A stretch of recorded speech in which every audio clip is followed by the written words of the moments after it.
let's get into the final bit of part one. 3 things in work life and well-being. It really boils down to trust, doesn't it? If ever you had one of the high performance teams indicators that was about trust, this is it. You need to get people to disclose. But to do that, you need to have a culture of continuous team building.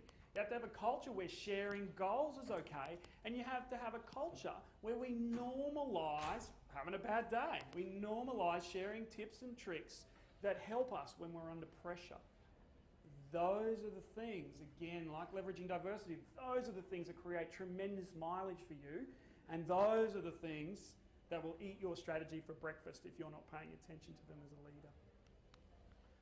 Okay, icebreaker cards, warm-ups, we've already done them here today. Just never stopping that stuff. Don't make a lot of time for it, but never skip it.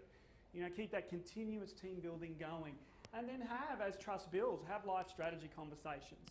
Actually talk about your resiliency tips, the well-being things that work for you. Keep that culture going.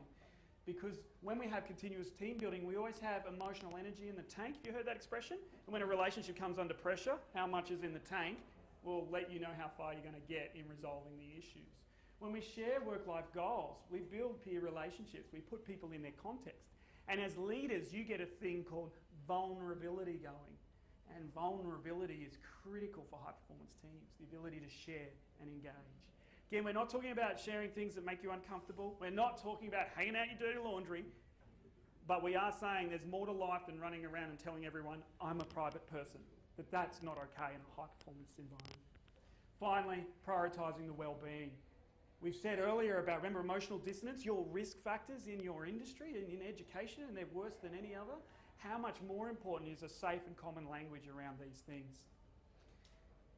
Unpack these, please, in your own time. All of these things you can just DIY, you can just get started on straight away.